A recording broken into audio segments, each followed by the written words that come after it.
믿습니다. 4층에 좀 열어주시죠. 4층에도 동일한 은혜가 있게 되시길 주의 이름으로 축원합니다. 가정에서 또 있는 자리에서 예배하는 모든 성도님들에게도 오늘 어버이 주일에 하나님의 은혜로 충만하시길 주의 이름으로 축원합니다. 할렐루야. 어버이 주일 어버이 그러면 우리가 한없이 감사하고 기쁘고 감격해야 되는 것이 마땅한데 예배할 때마다 또 어버이 주일 만날 때마다 우리의 마음 한켠에 무거운 짐이 있는 것 같은 것을 정말 기억합니다. 그것은 우리들이 또 뭐 여러분들은 안 그러실지 모르지만 제 마음에 효도를 바로 하지 못했다 하는 그런 생각 때문에 그럴 것이다 하는 생각이 듭니다. 믿는 사람들이 육신의 부모님께 효도하는 거 아주 지극히 당연하고 마땅한 일인데 사실 이게 현실은 그렇지 못하고 쉽지 않은 것을 볼 수가 있습니다. 성경에서는 이 효도를 성령 충만해야 이걸 감당할 수 있다고 이렇게 말씀합니다. 성령 충만한 성도의 신앙생활의 모습을 에베소 5장 6장에서 서너 가지를 말씀하고 있는데 에베소 5장 18절에 술 취하지 말라 이는 방탕한 것이니 오직 성령으로 충만함을 받으라 그랬어요. 오직 성령으로 충만해서 성령께서 우리 안에서 우리를 다스려 주셔야 그래야 22절부터 나오는 부부간의 원만한 또 행복한 관계가 이루어진다는 것입니다. 아내는 남편에게 복종하기를 주께 하듯 할 수 있게 되고 아내는 남편을 사랑할 때 예수님께서 교회를 사랑하시는 것처럼 자신을 내주신 것처럼 그런 사랑을 할 수 있게 된다 그랬습니다. 또 6장 1절부터 4절 말씀에 부모 자식 간에도 성령이 충만해야 자식들은 부모를 순종하고 공경하면서 올바로 주 안에서 효도하게 되고 또 부모는 자식들을 주의 말씀으로 교훈과 훈계로 양육해서 하나님의 자녀로 하나님의 기업으로 잘 키울 수 있다 이렇게 말씀합니다. 그런가 하면 우리가 또 사회생활을 하면서 상하관계 모든 관계에서 성령의 충만한 신앙이 될 때 올바른 관계가 되고 정말 어디를 가든지 뭘 하든지 바로 할 수 있게 된다 이렇게 말씀합니다. 그렇습니다. 우리가 신앙해 보면 그런 것을 특별히 느낄 수 있고 효도할 때도 그런 것들을 우리가 자주 느낄 때가 있습니다. 효도 그러면 방도 말씀드린 것처럼 일반적으로도 우리가 여기에 대해서 자녀들은 부담을 갖는 경우가 종종 있는데 특별히 부모에게 무슨 폭행을 당했다든지 부모가 무책임하게 가정을 이끌지 못했다든지 하는 어떤 그런 나름대로의 사정이 있는 그런 자녀들은 부모의 효도에 대해서 미안한 마음 정도가 아니라 거부 반응이 일어나는 그런 사람들도 있는 것을 볼 수가 있습니다. 그것도 우리 그리스도인들 중에도 그런 사람들이 종종 있다는 것입니다.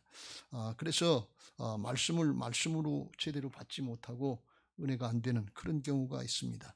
근데 우리가 이걸 잘 생각해 볼 필요가 있습니다. 그게 부모님 탓이냐 상대방 탓이냐 그렇게 생각해서 그렇게 생각이 되는데 그러면 반대로 부모님이 인격도 완전하고 어떤 경제 능력도 완전해서 그래서 잘 키워준 부모라면 효도를 잘하고 있느냐 그렇게 생각해 보면 다 그런 건 아니다 그런 말씀이에요.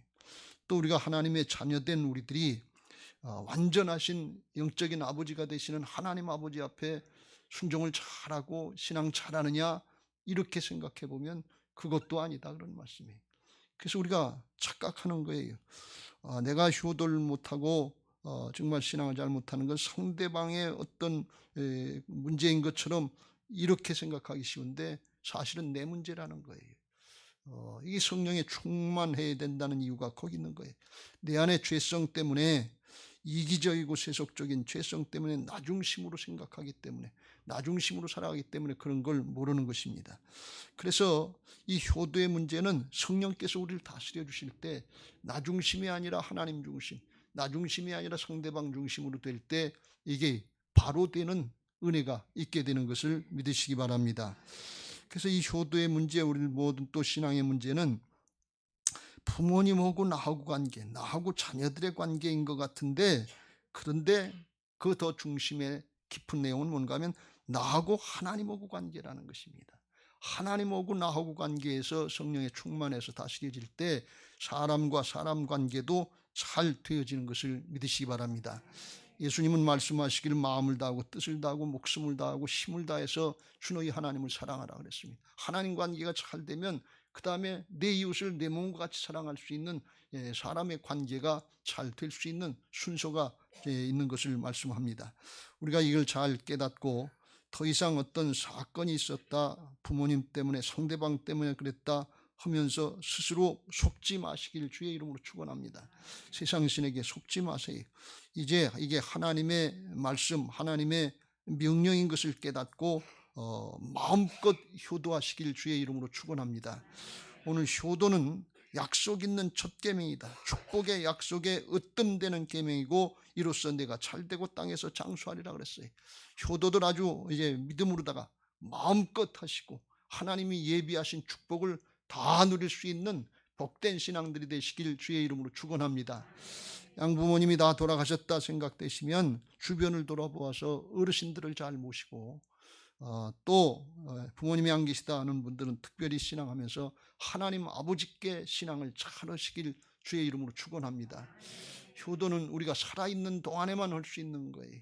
육신의 목숨이 주어진 기간 동안에 영육간에 부모님들 잘 모시고 하나님이 약속하신 은혜의 축복을 누리시길 주의 이름으로 축원합니다.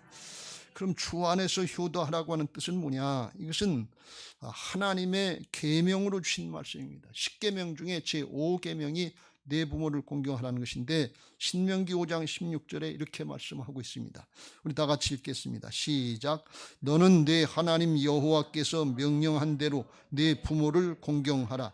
그리하면 내 하나님 여호와가 내게 준 땅에서 내 생명이 길고 복을 누리리라. 할렐루야.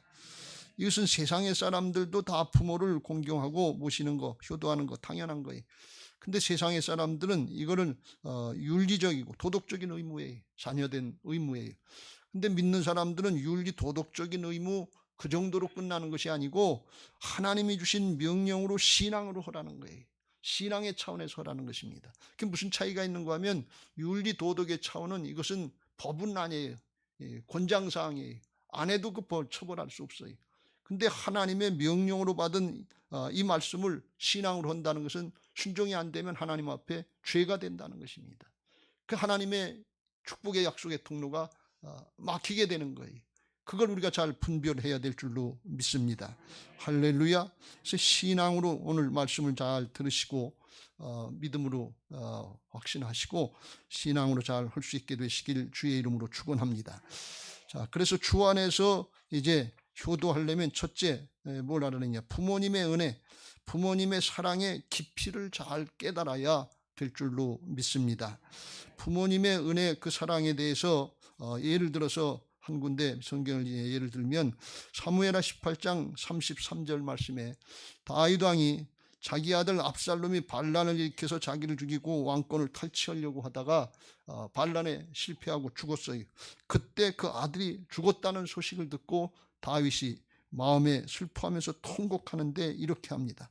왕의 마음이 심히 아파 문 위층으로 올라가서 우니라. 그가 올라갈 때에 다 말하기를 내 아들 압살롬아, 내 아들 압살롬아, 차라리 내가 너를 대신하여 죽었다면 압살롬 내 아들아 하였더라 그랬습니다. 반란을 일으키고 많은 백성들 앞에서 아버지의 후궁 10명을 범하고 파렴치하고 후레자식같이 그렇게 하고 전쟁을 일으켜가지고서 백성들이 2만 명이나 죽었어요. 근데 그런 자식이 죽었는데 죽었을 때 그 녀석 잘 죽었다. 그렇게 해야 마땅한 것인데 그러지 않고 통곡하는 걸 볼 수가 있어요.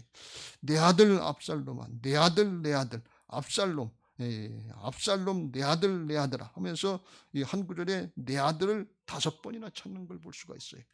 이건 혈육의 때문에 그랬을까요? 다윗이 푼수 같은 사랑하는 걸까요? 부모님의 자식에 대한 사랑은 푼수 같은 그런 모습이 있어요. 이렇게 할 때 요압을 비롯해서 모든 백성들 다 이해하지 못했어요. 저거 자기 자식만, 제 자식만 귀한가? 백성은 2만 명씩이나 죽었는데 뭘 하고 있는 건가? 그리고 요압이 와가지고 왕이여 지금 돌이키지 않으면 이 백성들이 다 떠나갑니다. 돌이키세요. 그래서 다윗이 정신 차리고 돌이킨 것 같지만 사실은 다윗의 이 사랑은 어떤 사랑인가 하면 혈육의 사랑으로 끝나는 것이 아니고 그 자식을 돌이키게 하고 회개하고 영원한 생명을 얻게 하기 위한 하나님의 대속의 사랑이 그 마음에 부어진 것을 믿으시기 바랍니다. 그걸 아무도 몰랐어요. 그냥 혈육의 사랑인 줄 알았어요. 압살롬은 반역을 일으켰는데 왜 반역을 일으켰는가 하면 왕의 자식이니까 배다른 동생 형제들이 많은데 이복형인 암논이 자기의 누이 동생인 다말을 범했어요. 그런데 그거 아버지가 처리해 줄 줄 알았는데 아버지가 처리를 안 해주거든요. 2년이 지나도 처리를 안 하니까 속임수를 해서 자기가 암논 갖다가 쳐 죽였어요. 원수를 자기가 갚았어요. 그리고 도망갔다가 아버지가 보고 싶어 하니까 이제 왔는데 또 자기를 가까이 하지 않는 것 같으니까 4년 동안 반역 계획을 세워가지고서 아버지를 반역하고 죽이려고 그렇게 실제로 했다가 실패되고 죽었어요. 그러니까 압살롬의 마음에는 뭔가 하면 아버지가 내 원수를 안 갚아준다는 거예요. 근데 다윗의 왕의 마음은 뭔가 하면 자기가 우리아의 아내 밧세바를 범하고 우리아를 전쟁터에 내보내 죽인 그런 살인자 같은 그런 못된 죄인인데 그래도 하나님 앞에 회개하고 돌이키면 하나님은 용서해 주시고 회복시켜 주시고 또 쓰임받게 하시고 또 붙잡아 주시는 하나님의 사랑을 알잖아요. 그러니까 암논도 회개하고 돌이키기를 기다렸던 게 그게 다윗의 아버지의 마음이고 압살롬도 그냥 죽으면 안 되고 돌이키고 회개하기를 바랬던 게 이게 아버지의 마음이에요. 그래서 아버지의 마음이 내 아들 압살롬아 압살롬 하면서 내가 너를 대신하여 죽었다면 그대로 죽으면 안 된다 그런 말씀이에요. 죽더라도 회개하고 하나님 나라의 영원한 생명을 얻고 죽어야지 그냥 죽으면 안 된다. 그 애통하는 마음이 있는 것입니다. 이게 하나님이 부어주신 마음인데 그걸 어떻게 알 수 있느냐. 마태복음 23장 37절에 보면 예수님이 통곡하시는 모습, 예루살렘을 향해서 통곡하시는데 예루살렘아 예루살렘아 선지자들을 죽이고 내게 파송된 자들을 돌로 치는 자여 암탉이 그 새끼를 날개 아래 모음같이 내가 내 자녀를 모으려 한 일이 몇 번이더냐. 그러나 너희가 원하지 아니하였도다 그랬어요.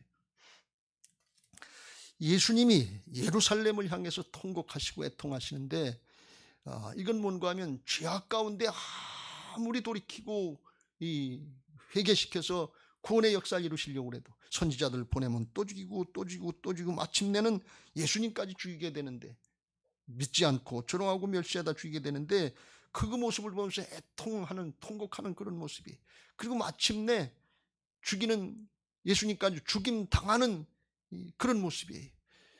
죽임 당하면서도 애통하면서 그 예루살렘이 하나님의 백성들이 하나님께로 회개하고 돌이키기를 원하시는 것이 이게 예수님의 마음 하나님의 대속의 사랑의 마음인 것을 믿으시기 바랍니다.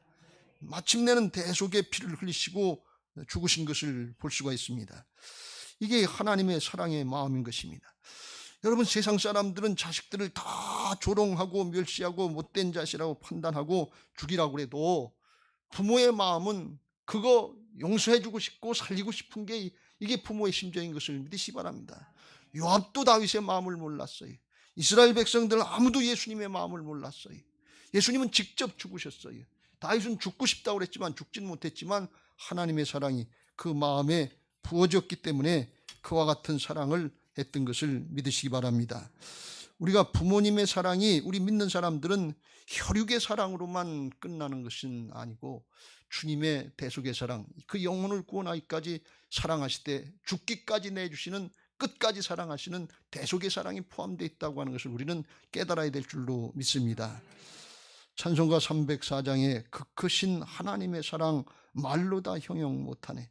저 높고 높은 별을 넘어 이 낮고 낮은 이 땅에 죄범한 영혼 구하려 그 아들 보내사 화목제물 삼으시고 죄 용서하셨네. 하나님 크신 사랑은 측량 다 못하네. 영원히 변치 않는 사랑 성도요 찬양하세. 부모님의 사랑을 통해서 하나님의 사랑을 바로 알고 하나님 앞에 정말 나아갈 수 있게 되시길 주의 이름으로 축원합니다. 옛날에 비슷한 얘기인데 그런 일이 있었다고 그래요. 경북대학교 총장을 했던 어떤 분이 어려서 참 어렵고 정말 힘들게 자기 아버지가 남의 집 종살이 하는 것처럼 그렇게 살았는데 경상남도 산청에서 살았대. 그런데 그래도 아들은 공부를 시키고 싶어서 대구 중학교에 대구로다가 유학을 보냈대. 근데 어렵고 힘든 거예요. 그래서 가서 공부를 하려고 그랬는데 가서 도시 아이들하고 경쟁해서 따라갈 수가 없는 거예요. 또 공부에 취미도 없고 그냥 자기도 아버지처럼 농사나 짓고 일이나 하고 싶은데 아버지가 그래도 보냈으니까. 보내서 공부를 하고 한 학기를 지났는데 한 반이 68명인데 68명 중에서 68등을 했대요. 꼬락질한 거예요. 그래서 성적표를 받아가지고서 그걸 아버지한테 갖다 드려야 되는데 방학을 해서 갖다 드리려는데 면목이 있어야지. 아버지는 아주 그렇게 고생을 하시는데 이거 어떻게 꼴등했다는 걸 갖다 드리냐 말이죠. 그래서 아버지는 무학자시니까 잘 모르실 거다 이렇게 생각해서 침 발라서 했는지 어떻게 했는지 그걸 고쳤어요. 변조했어요. 68명 중에 68등을 갖다가 68명 중에 그것도 적당히 고쳐야 되는데 1등으로 고쳤어요. 간도 크지. 그리고 아버지한테 갖다 주니까 아버지가 잘 모르는 게 동네 사람들이 어디 보자고 그러니까 아유 1등 했네.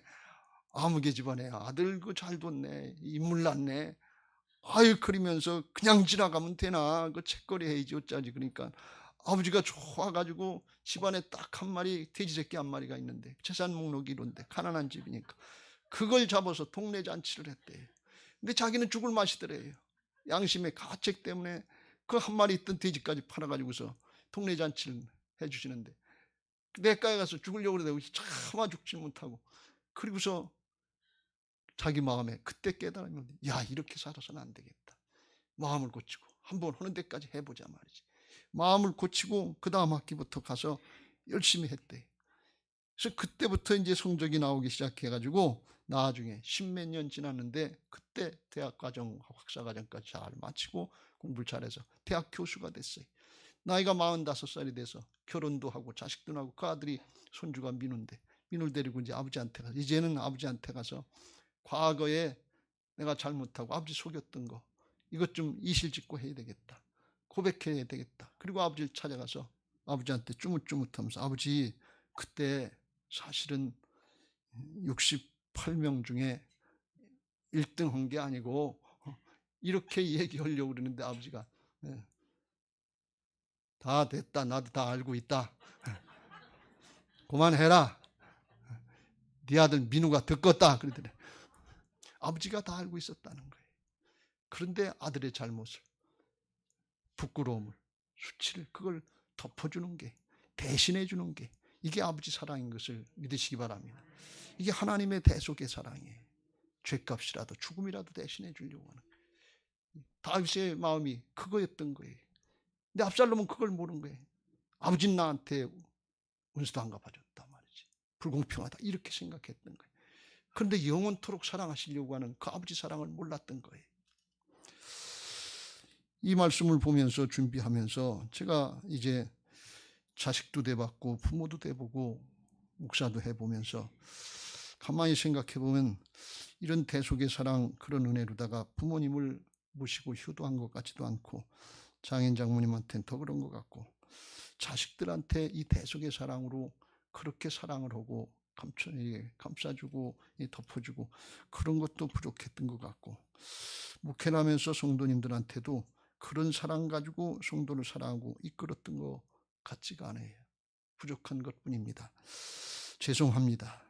그러나 우리가 이 대속의 사랑을 보면서 정말 하나님의 사랑, 아버지 사랑, 부모를 통한 사랑은 하나님 나라 영원까지 이어지는 거니까 혹시 부모님들이 신앙 안 하시면 꼭 신앙하실 수 있도록 그렇게 주 안에서 효도하시길 주의 이름으로 축원합니다. 자식들이 신앙을 안 하면 반드시 신앙할 수 있도록 주 안에서 사랑하시길 주의 이름으로 축원합니다. 할렐루야. 두 번째로 이 하나님의 사랑과 같은 이 부모님의 대속의 사랑의 깊이까지 깨달으면 두 번째로 우리가 해야 될 것이 부모님의 영적인 권위를 인정하고 따르라 하는 것입니다.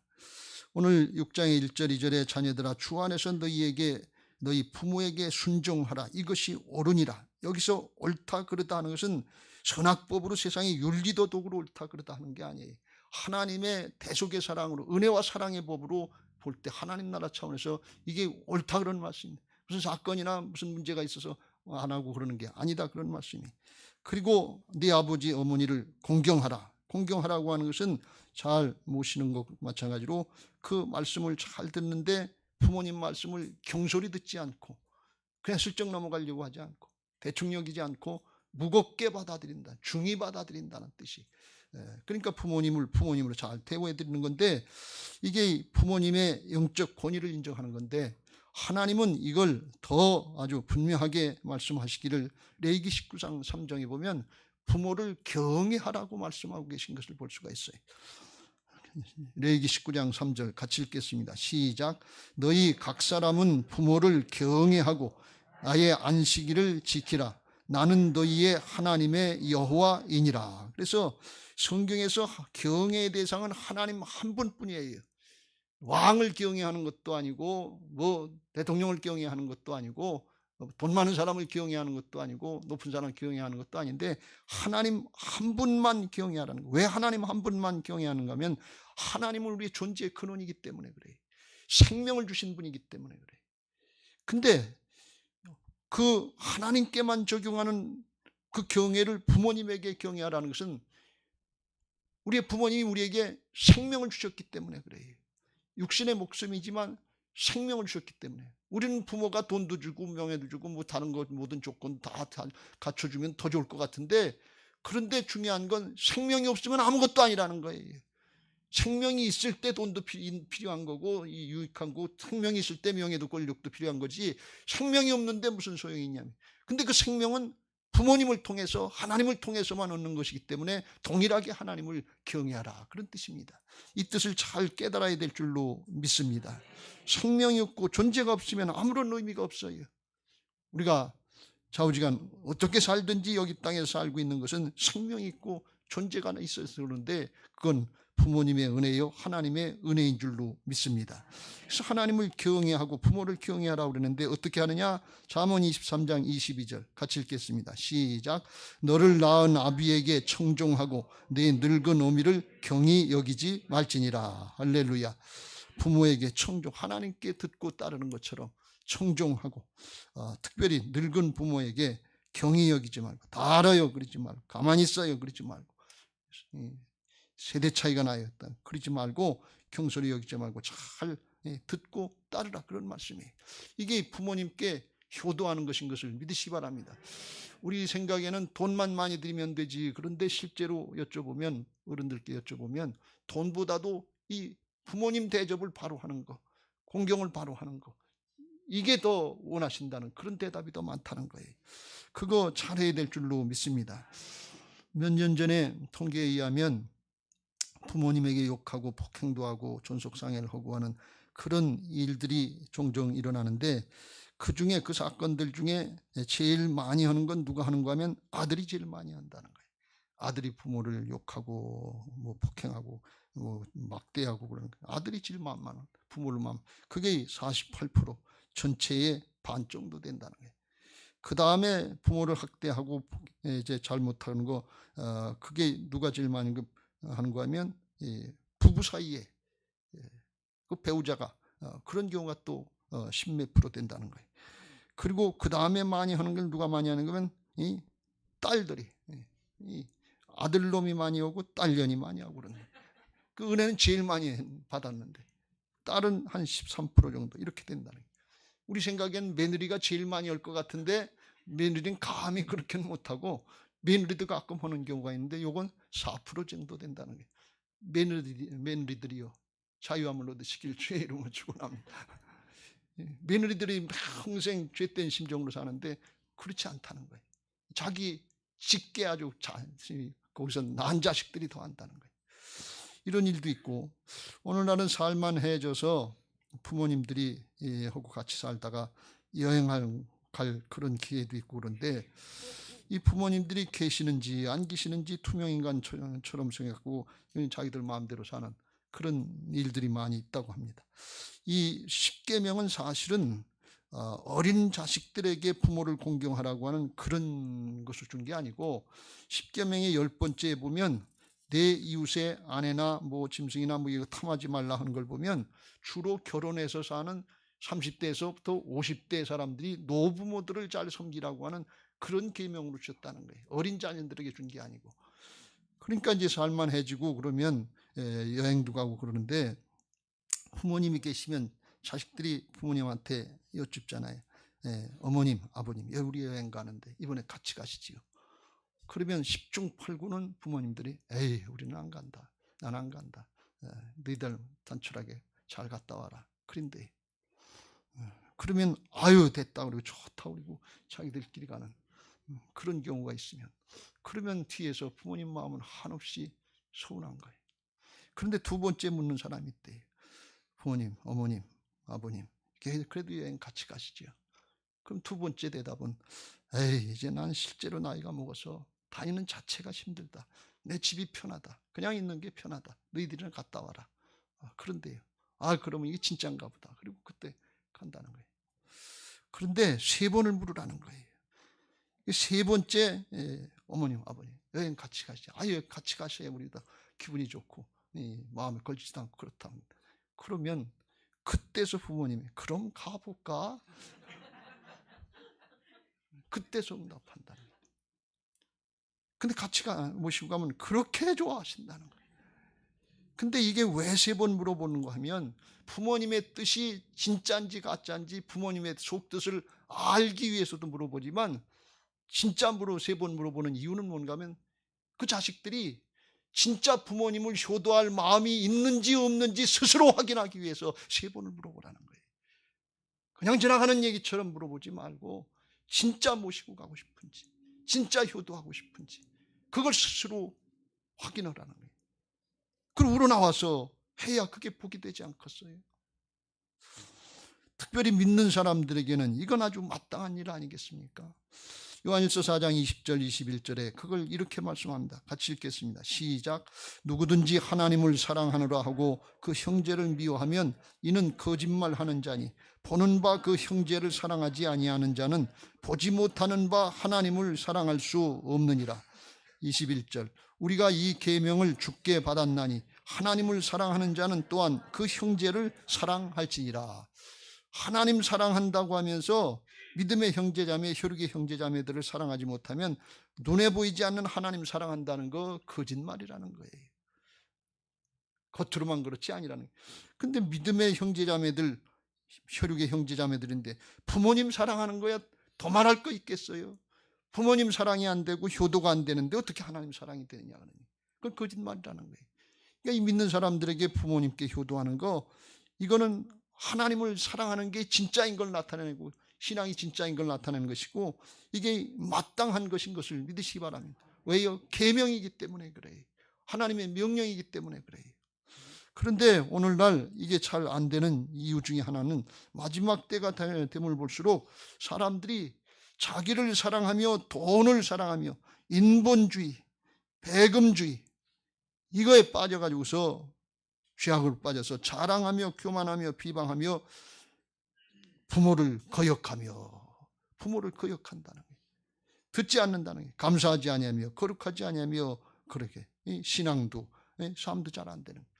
이 마지막 때의 모습을 오늘날 뭐라고 그러는 건 포스트 모더니즘 시대라고 그러는데, 후기문화주의 이런 걸 얘기를 하는데, 근데 이 포스트 모더니즘 시대에 특징이 두 개가 있는데, 하나는 뭔가 하면 탈권위 시대라고 해서 권위를 인정하지 않는다는 거예요. 하나님의 권위는 마찬가지고 부모의 권위, 직장의 상사, 군대 상관, 이 권위들을 인정하지 않고 조금 얘기하면 꼰대라고 그러고 이 권위주의라고 그러면서 이걸 잘 받아들이지 않는다는 거예요.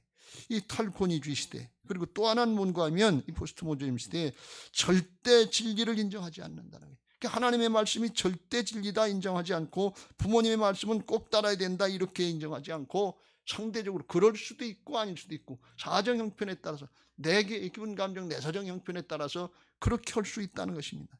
여러분, 오늘날 우리나라도 저출산의 문제가 많은데, 서구에서는 결혼 안 하고 그냥 혼외자식으로 난 것도, 그것도 다 호적의 인구, 그렇게 해서도 인구를 많이 낳으면 된다. 그렇고 우리나라도 지금 그런 법을 추진하려고 그래요. 가족제도, 정말 일남일녀가 결혼하는 그런 가정제도, 결혼제도, 이거는 부인되고 있어요. 지금 동성애 이거 그냥 그럴 수 있다는 거예요. 성적 취향이다. 그러니까 하나님의 법 절대 진리가 인정이 안 되고 그냥 그렇게 해도 되는 것으로, 이런 시대니까 부모 공경하는 거 하나님의 말씀의 법이다, 이게 잘 안 된다 그런 말씀. 그런 세대가 점점 돼가고 있어요. 그러나 하나님의 법은 하나님의 말씀대로 따라야 복이 되고, 그렇지 않으면 하나님의 심판이 있다는 것을 우리는 깨달아야 될 줄로 믿습니다. 창세기 9장의 말씀이 나온 것처럼 노아의 자식들의 말씀이 나오는데, 우리가 잘 아는 말씀인데 18절에 방주에서 나온 노아에게, 이게 방주에서 나왔다는 것은 홍수 심판이 이제 다 끝나고 120년간 방주를 준비해서 세상을 심판하실 때 그 가족들, 세 아들과 자부들, 노아의 부부, 그래서 8사람만 살았는데, 그 후에 아마 그 자식들 셈과 함과 야벳이었는데, 노아의 이 마음이 심판이 끝나니까 좀 해이해졌던 것 같아요. 그래서 노아가 농사에서 포도나무를 심고 포도주를 만들어서 먹고서 장막 안에서 벌거벗고 취해가지고 잠자게 된 걸 볼 수가 있어요.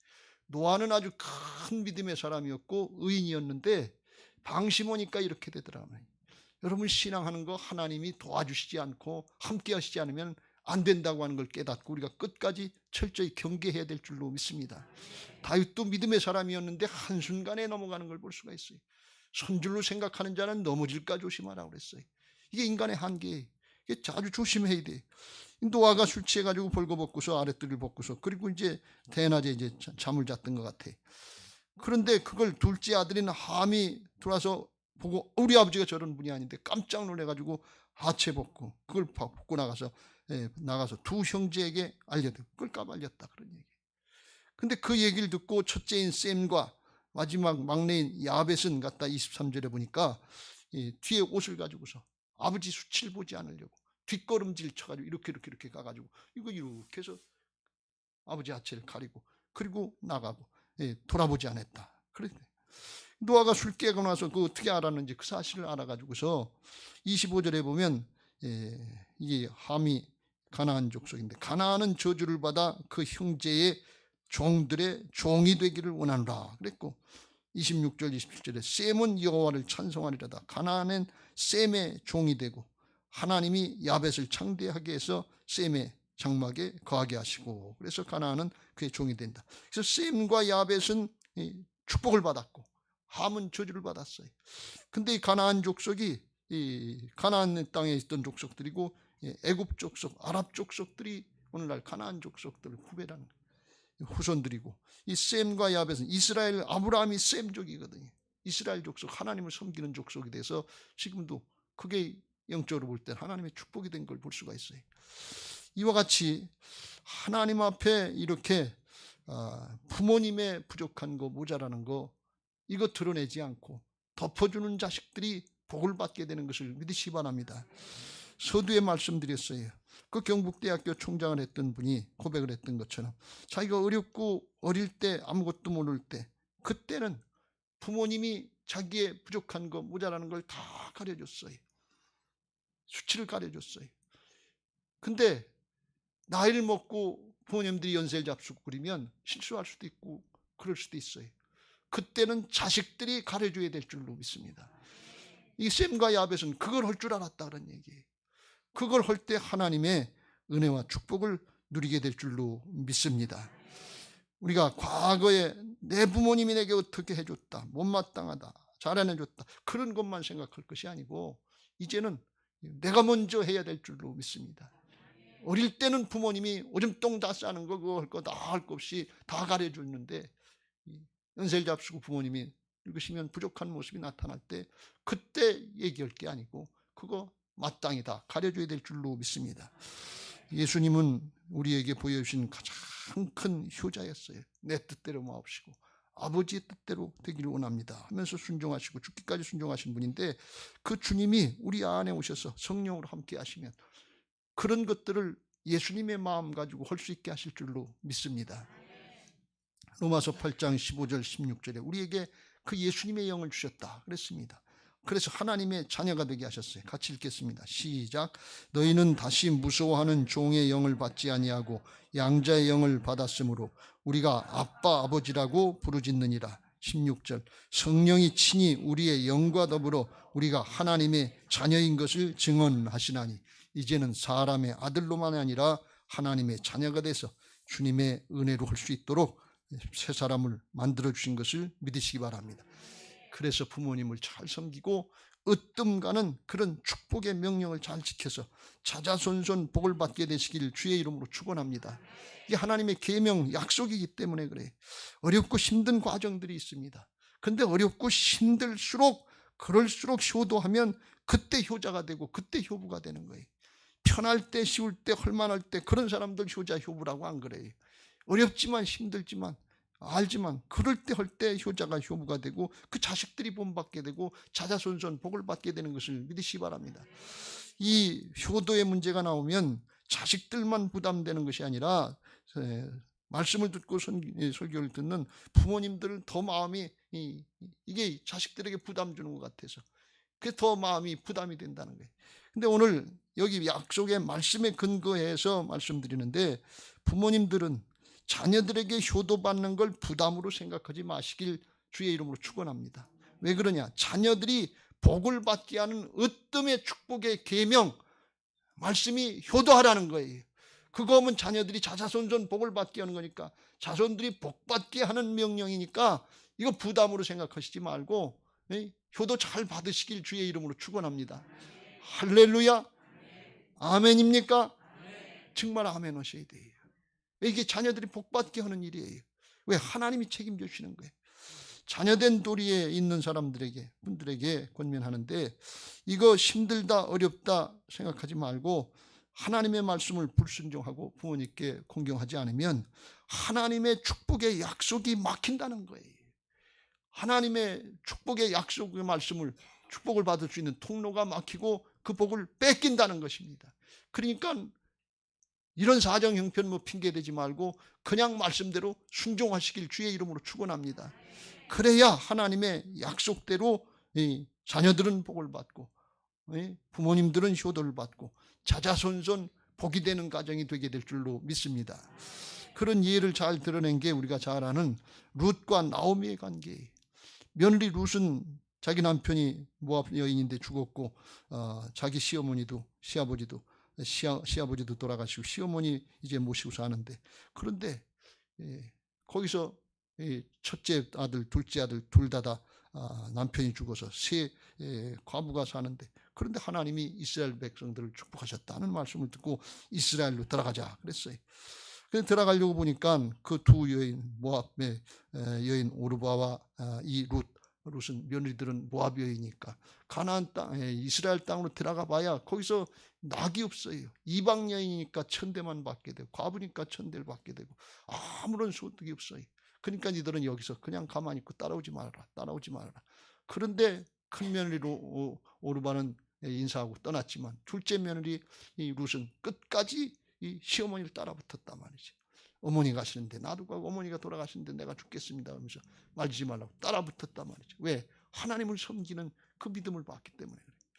그리고 따라가서 어머니를 모시는데 먹을 게 있어야죠. 재산이 있어야죠. 이삭 죽기 하면서 그거 가지고 시어머니를 봉양한 거예요. 이삭 죽기 했다는 건 오늘날 이야기하면 동냥했다는 거나 마찬가지. 거지 노릇하고 동냥 노릇 아무것도 없으니까 이 젊은 소년 과부가 그거 해서 이 어머니를 봉양했는데 그러다 보니까 그게 좋은 소식, 아름다운 소식이 들려지고 그 유다 지파의 유력한 보아스라고 하는 나이를 좀 먹었지만 그 사람을 만나서 이 가문의 대가 끊어졌으니까 대를 잇는 그런 작업이 이루어지고 결혼해서 그래서 아들을 낳아서 그걸 나오미에게 시어머니에게 드리고 가문의 대를 잇게 되는 그런 축복을 받은 말씀이 나오는 것을 볼 수가 있습니다.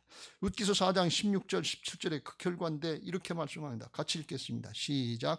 나오미가 아기를 받아 품에 품고 그의 양육자가 되니 17절 그의 이웃 여인들이 그에게 이름을 지어주되 나오미에게 아들이 태어났다 하여 그의 이름을 오벳이라 하였는데 그는 다윗의 아버지인 이새의 아버지였더라. 그래서 오벳을 낳았는데 오벳의 아들이 이새고 이새의 아들이 다윗 나중에 이스라엘의 왕이 됐던 다윗이다 말. 그러니까 다윗 왕의 증조 할머니가 된 거예요. 그렇게 이스라엘의 신앙의 명문 가문의 축복을 받게 됐고, 더 나아가서 마태복음 1장 5절 6절에 보면 예수님의 족보에 올라가는 걸 볼 수가 있어요. 5절 6절 같이 읽겠습니다. 시작. 살몬은 라합에게서 보아스를 낳고, 보아스는 루sek에서 오벳을 낳고, 오벳은 이새를 낳고, 이새는 다윗 왕을 낳으니라. 그래서 다윗이 예수님의 조상이 됐던 것처럼 이 룻도 예수님의 족보에 예수님의 조상으로 올라가는 그런 은혜를 잊게 된 것을 볼 수 있습니다. 근데 이게 어떻게 해서 이렇게 됐느냐? 이게 복음의 원리예요. 이 룻이 자기가 편한 대로 자기가 가서 육신 편한 대로, 그렇게 하면 자기 육신의 인생은 그냥 편하게 그렇게 살다가 죽었을지도 몰라요.